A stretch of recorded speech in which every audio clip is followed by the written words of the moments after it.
Mas Felipe, vamos parar de teoria, vamos ver como que a gente usa esse fundo de clareamento na prática, pelo amor de Deus? Vamos sim, vamos lá. Ver como a gente usa esse fundo de clareamento na prática. Esse tipo de tabela aqui provavelmente você já está bem habituado a ver, né? Bastante habituado a ver. Então, vamos lá, mas vamos destrinchar isso agora que você entende que o fundo de clareamento é o clareamento. Ele só serve para quando a gente vai clarear e não quando a gente vai escurecer. Agora fica bem mais fácil você entender melhor como nós vamos usar isso daqui. E principalmente depois vou te passar os 3 passos definitivos para você conseguir clarear um cabelo, por exemplo, com coloração, sem sobrar residual de cor indesejada. A gente já vai neutralizar enquanto clareia. E esse conceito é o que eu chamo de conceito de cor futura ou neutralização futura. Calma que nós vamos chegar lá. Vamos lá, como que a gente então usa o fundo de clareamento na prática? A primeira coisa que você precisa entender é que é aquilo que a gente já falou, que o fundo de clareamento a gente vai usar só quando clareia. E outra coisa que você precisa entender é que o fundo de clareamento que a gente vai usar não é o fundo de clareamento que o cabelo está, e sim o fundo de clareamento que o cabelo vai chegar. Então, quando a gente vai, por exemplo, clarear do 6 para o 9, qual fundo de clareamento a gente está trabalhando? O do 6 ou o do 9? E a verdade é que quando a gente vai clarear do 6 para o 9, o fundo de clareamento que a gente tem que ficar atento, que a gente tem que prestar atenção, é o fundo de clareamento de onde a gente vai chegar, porque é lá que vai ter isso daqui, ó. Porque se você pega, por exemplo, um 4 para você e para o 10, o fundo de clareamento do 4 é vermelho intenso.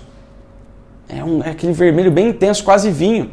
Se você for do 4 para o 10, você vai ter vermelho intenso aqui no 8, no 7? Não, não vai. O que você vai ter é o fundo de clareamento do lugar aonde você vai.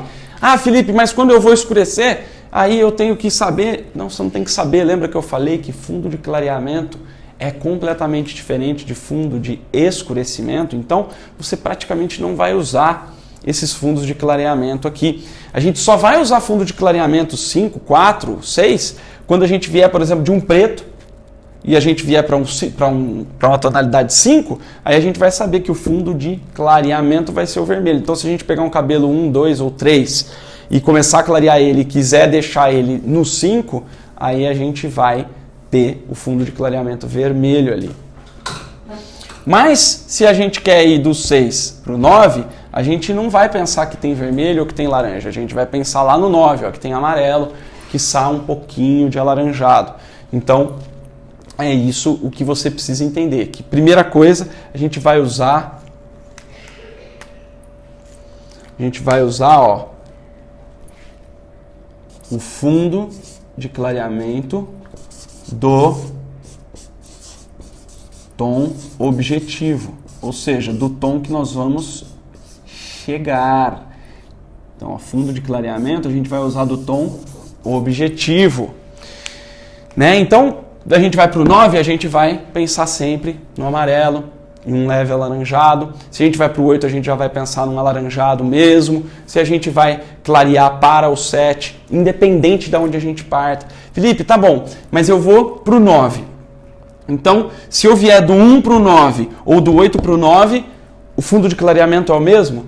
É o mesmo. É o mesmo fundo de clareamento que a gente vai ter que enfrentar, que a gente vai ter que neutralizar, que a gente vai ter que usar cor oposta. Não importa de onde a gente parta, a gente vai ter o fundo de clareamento daquele tom que a gente vai chegar e não do que a gente está saindo, tá? Aí é claro, para a gente sair do 1 para o 9 ou do 7 para o 9, a gente vai usar coisas diferentes? Vai, porque do 1 para o 9 são 8 tons que a gente precisa abrir de um cabelo. Então a gente vai precisar usar oxidante diferente, a gente vai precisar usar método diferente. Então, por exemplo, para ir do 7 para o 9 é tranquilo fazer com coloração. Você coloca lá uma coloração na altura de 9, um oxidante de 20 ou 30 volumes, você chega no 9. Agora, se você vem do 3 aqui, não precisa nem falar do 1, do 3, e você vai clarear até o 9, já são aí 6 tons. Para clarear 6 tons com coloração a gente não consegue, a gente precisa usar um descolorante. Quiçá um super clareador muito poderoso, mas talvez 6 tons nem superclareador consiga clarear a gente. E a verdade é que a gente vai precisar clarear com descolorante. Mas clareando com descolorante ou com coloração, a gente vai ter o mesmo fundo de clareamento? Vai. Sabe por quê? Porque lembra lá, fundo de clareamento é o quê? É o que sobra do clareamento. A gente clareia, então a gente vai tirando o pigmento do cabelo, tirando o pigmento do cabelo. O primeiro pigmento que a gente tira quimicamente é o azul. É o primeiro que sai, é o primeiro que a gente consegue descolorir, ou é o primeiro que a gente consegue destruir, digamos assim, né? Porque quando a gente está clareando um cabelo, a gente está destruindo aquele pigmento. Então o primeiro que sai, o primeiro que a gente consegue retirar do cabelo é o azul. E aí por isso que existe isso aqui, ó. Esse fundo de clareamento é por isso, é porque quimicamente a gente primeiro consegue tirar o azul. Então ele está bem escuro, um preto, por exemplo. E a gente começa a clarear esse preto, tá? A gente começa a clarear esse preto e aí ele vai chegar aqui num castanho escuro, num castanho escuríssimo. E a gente já tirou boa parte do azul. O que é que vai sobrar ali? O vermelho, o amarelo principalmente. Mas ele ainda vai ter um pouquinho de azul, por isso que ele vai ter um fundo de clareamento arroxeado. E aí, que é aquele vinho bem fechado, né? E aí você continua clareando, você termina de tirar o azul e aí você revela o vermelho. E aí você continua clareando um vermelho intenso, um leve roxeado que ainda tem um pouquinho de azul ali. E aí você tirou todo o azul, você começa a tirar o vermelho. E aí você começa a tirar depois do vermelho o alaranjado, que é também um residual vermelho, né? Que é o vermelho misturado com o amarelo que está lá, que vira o laranja. E aí depois a gente vai tirando o amarelo até a gente chegar no branco, entre aspas, porque o branco a gente não tem, né? A gente sabe que eu falo isso em outra aula dessa, que a cor da queratina, a cor do cabelo sem pigmento é uma cor levemente amarelada, então se a gente chega no branco, isso quer dizer, só com descoloração, isso quer dizer que a gente destruiu muito a fibra do cabelo, mas enfim, o que você precisa entender é isso, que a gente vai clareando e vai tirando isso aqui. Por que o azul sai primeiro, Felipe, do que o vermelho, do que...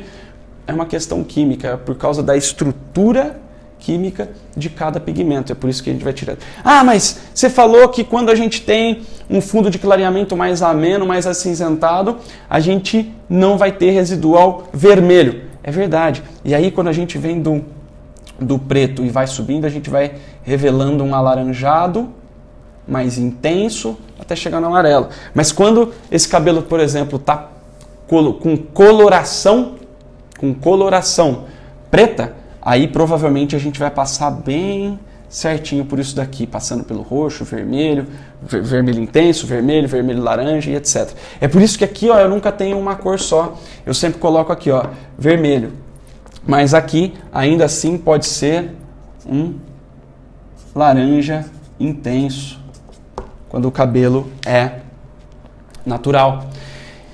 E aí, beleza, isso a gente tem que ter, e o fundo de clareamento ele vai dar uma noção pra gente do que a gente vai precisar brigar a hora que a gente chegar lá na tonalidade que a gente quer, independente se a gente está clareando com descolorante, clareando com super clareador ou clareando com coloração normal.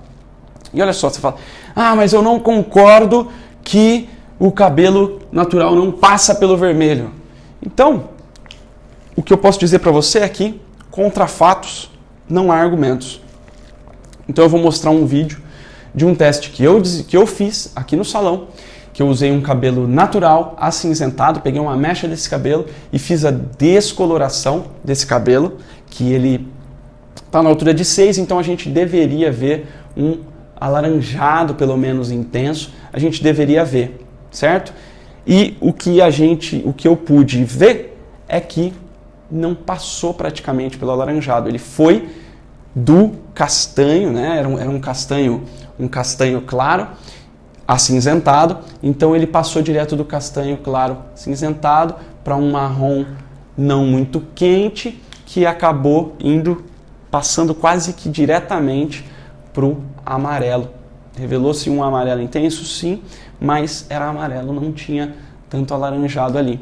E eu quero mostrar para você esse vídeo. Esse vídeo foi gravado com aceleração de filmagem, né? Então ele foi gravado acelerado, mas o que você precisa saber é que esse vídeo ele ficou com a câmera ali parada mais ou menos umas 2 horas, né? Como era uma mecha que não estava na cabeça da cliente, ele vai tender a demorar mais para clarear, e eu deixei todo esse tempo porque como era um cabelo que eu não estava preocupado com a saúde capilar, era um cabelo que eu estava usando realmente para teste, então eu não estava muito preocupado com a saúde nesse caso, eu queria ver realmente até como que seria essa passagem de cor, tanto que eu usei um oxidante um pouco mais fraco para a gente ver a passagem de uma maneira mais suave, a gente conseguir ver todas as passagens. E acontece que a gente não encontrou vermelho, a gente não encontrou um laranja muito intenso, porque e isso acaba provando, isso prova aquilo que eu falei sobre as diferentes intensidades